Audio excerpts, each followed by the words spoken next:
Bonjour à tous et bienvenue sur la chaîne des hypersensibles. Aujourd'hui, je vais aborder un sujet très sensible pour les HS. Cela implique trois notions d'un grand impact émotionnel sur eux.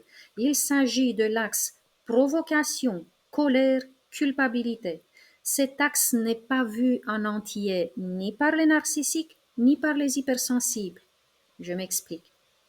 Le narcissique va se mettre en colère en prétextant une provocation qui d'habitude n'existe pas. Son ego surdimensionné va toujours jeter la faute sur quelqu'un d'autre pour ses crises de colère. Il va inventer donc des provocations qui n'ont jamais existé pour justifier son irritabilité et sa vengeance. Le narcissique n'est absolument pas concerné par le troisième phénomène de cet axe, c'est-à-dire la culpabilité. Même si vous lui montrez des raisons d'avoir honte pour ses agissements, il va tout rejeter en bloc, ne va jamais se remettre en question, il ne ressentira jamais de remords car pour lui son agressivité est justifiée. C'est toujours de votre faute. Il est capable de faire des excuses, oui, mais juste parce que c'est ce que la victime veut entendre et il a l'intérêt à faire en sorte que celle-ci le croit humain et sensible. Il doit garder son image positive pour maintenir son pouvoir sur la victime. En même temps, l'axe dont je viens de parler, provocation, colère, culpabilité, n'est pas vu en entier non plus par les hypersensibles.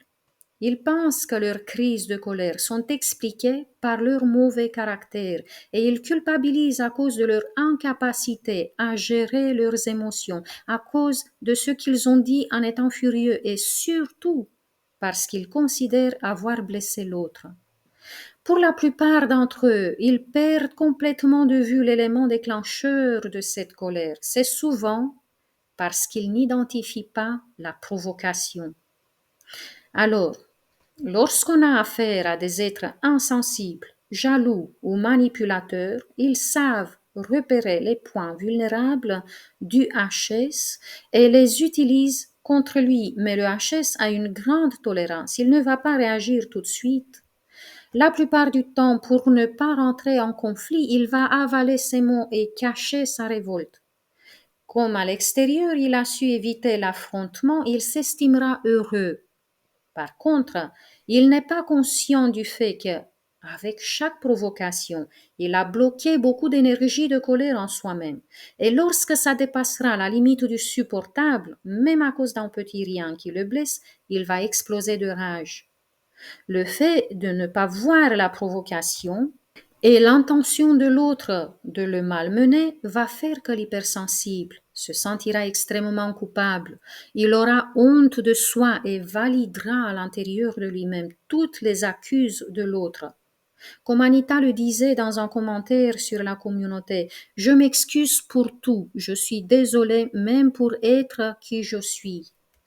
Une autre fille hypersensible, pendant la séance d'hypnose, avait senti une forte culpabilité intérieure. Elle a dit qu'elle se sentait responsable pour ses crises de colère, mais elle se sentait coupable aussi pour les crises des autres.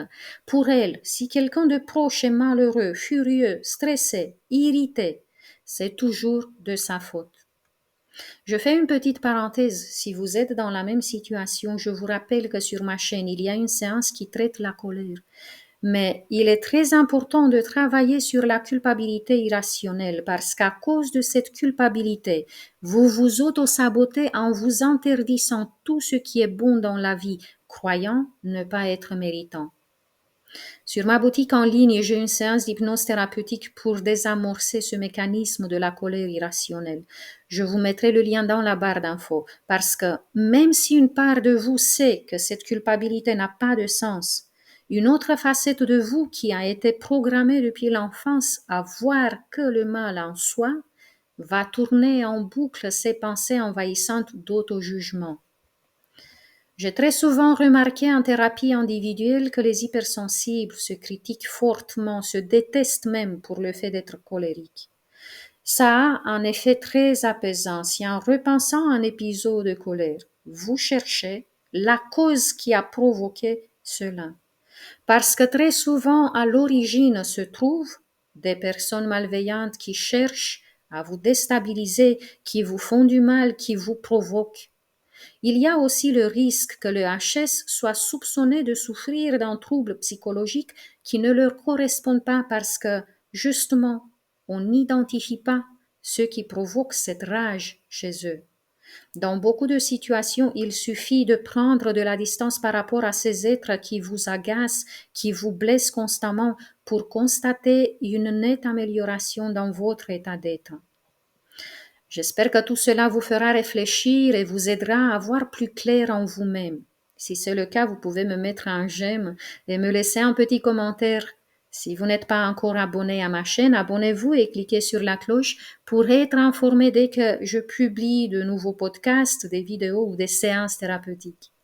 C'était Claudia Stéphane, hypnopraticienne spécialisée dans la thérapie pour les hypersensibles et les surdoués. Jusqu'à la prochaine fois, je vous embrasse tous très fort. Prenez bien soin de vous.